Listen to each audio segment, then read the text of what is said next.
Bom dia, bom dia, bom dia. Mais um Morning Call. O que esperar do mercado hoje? Hoje, dia 17 de 12 de 2020. Primeiro de tudo, eu sou o Wagner, professor da Francesca Educação Financeira. Perdoem aí o nosso atraso. Infelizmente, desde as 5h40 da manhã, estava com energia em meia fase, já estava preparando tudo novamente aí para entrar pelo celular no Instagram, mas voltou agora e aí eu consegui trazer aqui detalhado e com certeza com a informação visível fica muito mais fácil aí para nós falarmos e para você entender o que aconteceu e o que pode se esperar do mercado para hoje. Primeiro de tudo, deixa eu só silenciar aqui o meu telefone e aí vamos falar sobre o dia de ontem. Como já era esperado e como nós noticiamos aqui pela manhã, a quarta-feira começou com bastante oscilação na Bolsa Mundial e principalmente na Bolsa Brasileira, aí com perdas e ganhos até o início da tarde.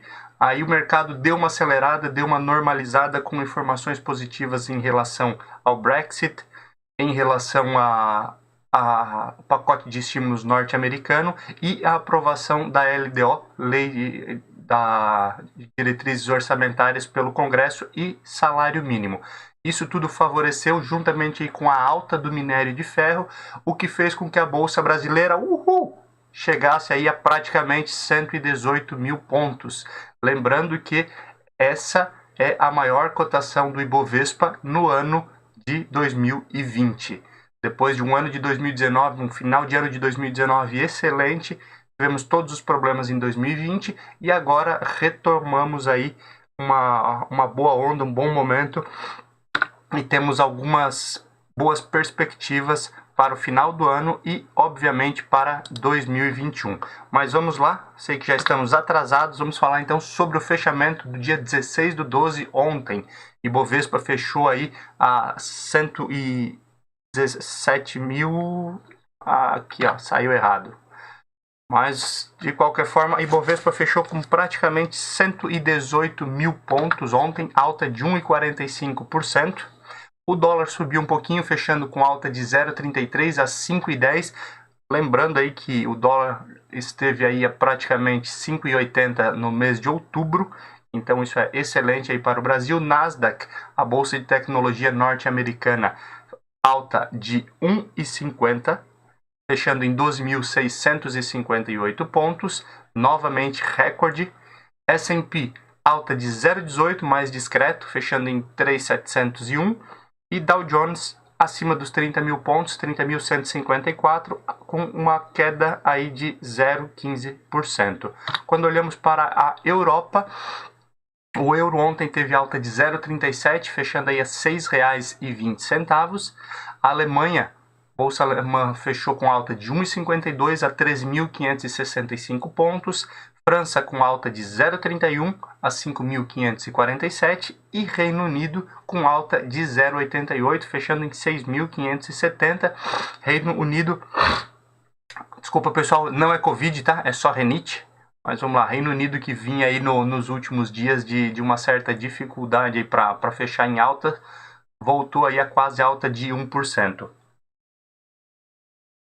Quando olhamos aí para o mercado asiático, China com queda de 0,09, praticamente estável a 13.751 pontos, e Japão com alta de 0,56 a 26.757 pontos. As criptomoedas, Bitcoin fechando aí com mais de 170% de alta no ano.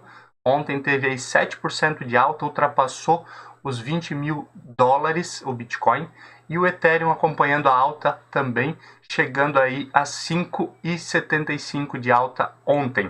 Detalhe, coloquei aqui uma informação, o Acre, estado do Acre, foi o primeiro estado brasileiro a citar especificamente a taxação de criptomoedas. Obviamente as criptomoedas são um ativo e assim como todo ativo de investimentos, em situações de morte ou doação, é cobrado o ITCMD. ITCMD é o imposto por causa mortes ou doação em caso de falecimento, herança, transmissão de herança.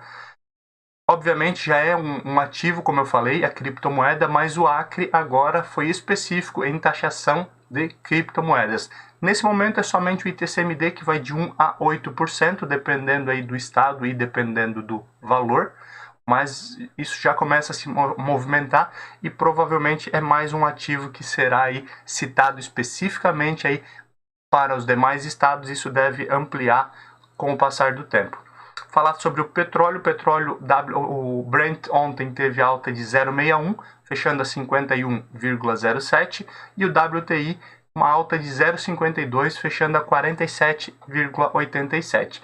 Lembrando aí que com o aumento do petróleo, divulgamos aí essa semana, a Petrobras vai aumentar de 3 a 4% na refinaria o preço dos combustíveis, e nós consumidores vamos ter que pagar essa conta no final. Lembrando que desde março, o período ali que nós tivemos o início da pandemia no Brasil, o combustível no Brasil aumentou já 17% na ponta, ou seja, nós pagamos a conta. Falar aí sobre o fechamento, ontem tivemos algumas situações bem interessantes. A Braskem, indústria química, fechando em quase 6% de alta, a 22,46, e muito forte ontem também a área alimentícia, principalmente quando nós falamos de carne bovina. A Minerva Beef 3 fechou com alta de 4,45, e a Marfrig, que vinha aí figurando entre as principais baixas nos últimos dias, recuperou o mercado e teve alta de 3,68% a R$ 14,65. Natura NTCO 3 fechando a R$ 50,80, 3,67 de alta. Lembrando que a Natura sofreu algumas semanas atrás aí com quedas recorrentes por conta aí de situações do conselho da Natura. E a TOTS, que é a empresa de tecnologia, fechando em 3,52 de alta a R$ 27,02. Por outro lado, nós temos as principais baixas.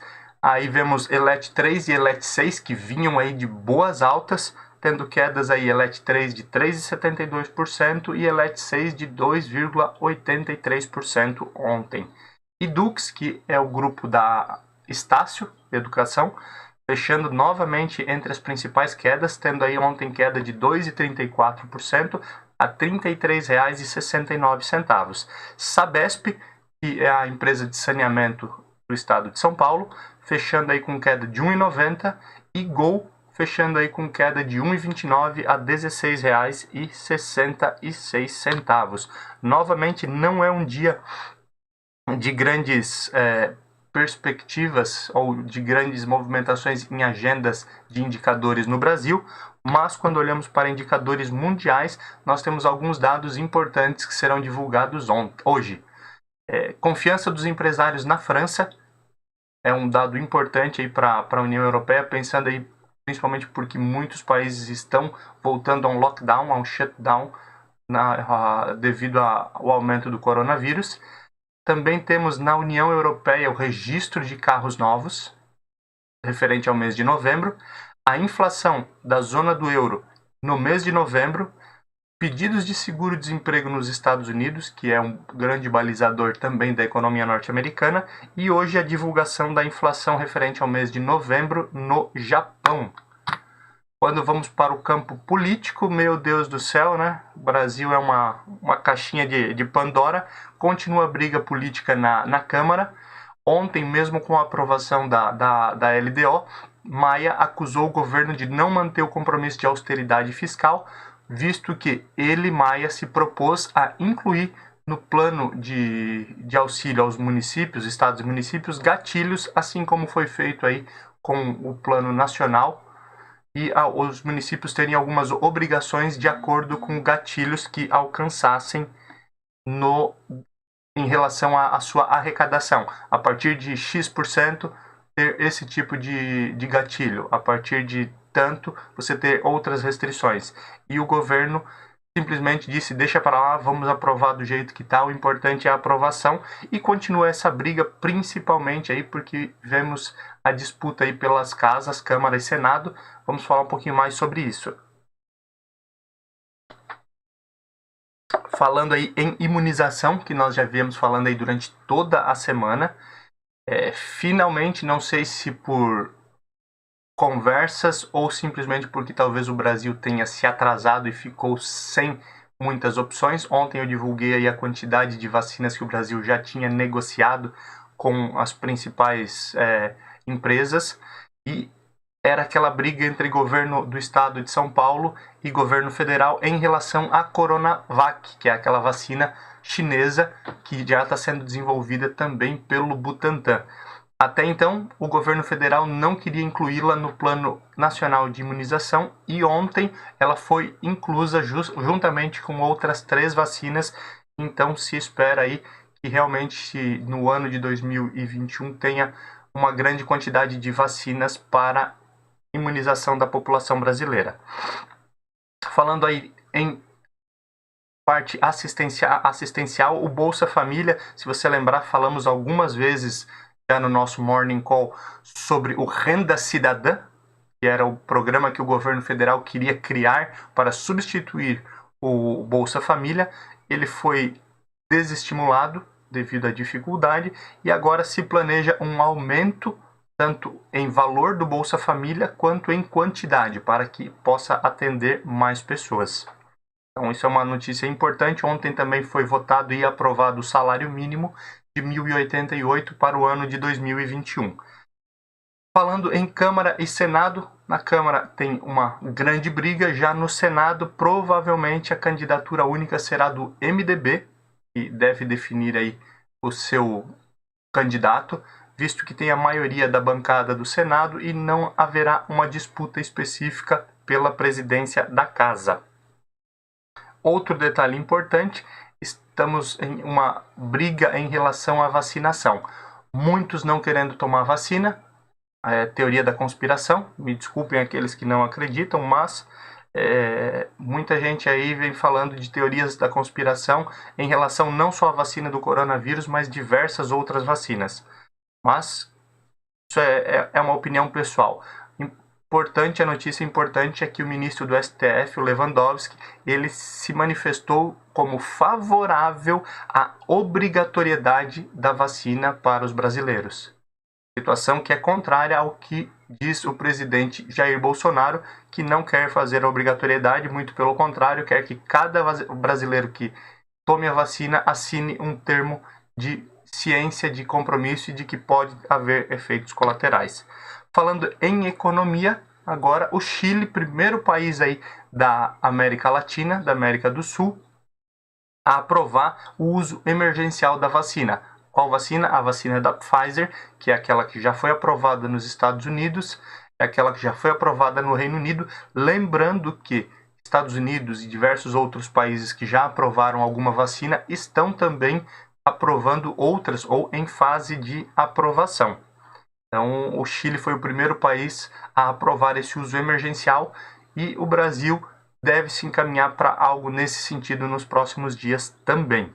O Fed, que é o Banco Central norte-americano, ontem teve reunião, nós falamos sobre isso e sobre a possibilidade, a negociação em relação à taxa de juros norte-americana. Como eu já havia mencionado, a taxa de juros foi mantida entre 0 e 0,25% ao ano.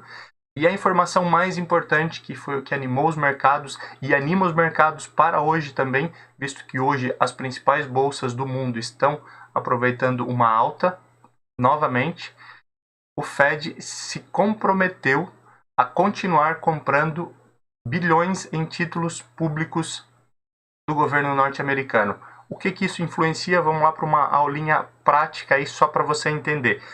Os governos em geral, eles têm algumas formas de movimentar, de estimular a economia, seja de forma fiscal, reduzindo impostos, por exemplo, ou de desestimular, aumentando impostos, e existem também políticas monetárias. Políticas monetárias é o fato de colocar mais dinheiro na economia, reduzindo algumas situações, por exemplo, como taxa de juros, depósito compulsório.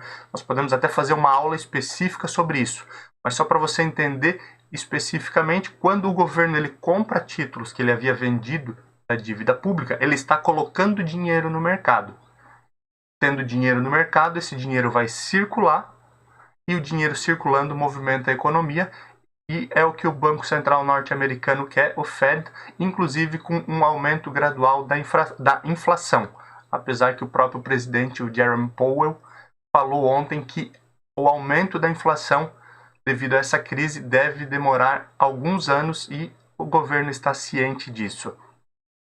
Falando novamente aí sobre vacina, a Pfizer encaminhou aí para a Anvisa os resultados da fase 3 da vacina e por isso que eu falei anteriormente, quando falava sobre o Chile, que existe a possibilidade de a Anvisa nos próximos dias avaliar e talvez aprovar a vacina da Pfizer, que já foi aprovada em diversos outros países também.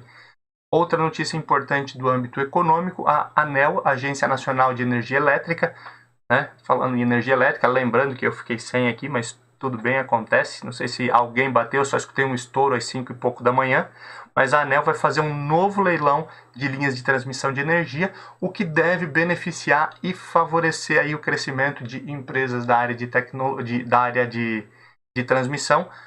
Como a gente já viu na última semana e nos últimos dias, estavam em alta ENGIE, ELET 3, ELET 6 e agora me fugiu as demais, mas as empresas de transmissão de energia que nós já falamos aí durante a semana. E normalmente essas empresas maiores são as principais beneficiadas com esses leilões. Falando aí de mundo corporativo, ontem Petrobras e Vale tiveram altas expressivas. Petrobras 1%, Vale praticamente 2%, mas muito em função ao aumento das commodities. Vale por causa do minério de ferro, o minério de ferro cresceu demais e se espera realmente um ano de 2021 muito bom para a Vale por conta do minério de ferro e do preço em dólar do minério de ferro para exportação, principalmente para o mercado chinês. E a Petrobras aproveitando e surfando aí a retomada dos preços do petróleo a nível mundial. Falando de empresas especificamente, a Wish, aquela empresa de compras igual a AliExpress, Alibaba, etc., estreou ontem na Nasdaq e teve queda de praticamente 16% na sua estreia na Nasdaq, bolsa de tecnologia norte-americana. E a Azul, empresa aí de aviação, espera que já no primeiro trimestre de 2021 retome 100% da operação, 100% dos voos aqui no mercado doméstico. Muita coisa aí para o mercado hoje, como eu falei, uma boa perspectiva. Provavelmente a Bolsa Brasileira vai acompanhar e deve haver menos oscilação hoje, exceto se houver alguma crise política no meio do nosso dia, o que a gente sabe que sempre é possível. Por isso que é renda variável, por isso que oscila. Acima de tudo, obrigado por mais um dia estar aqui. Desculpa novamente que nós começamos mais tarde, mas foi realmente por uma questão técnica. Sem energia a gente não consegue fazer muita coisa. Amanhã, 7h30, nos encontramos aqui novamente para o nosso Morning Call, o que esperar do mercado hoje. Um abraço, até amanhã, continue conosco. Tchau, tchau.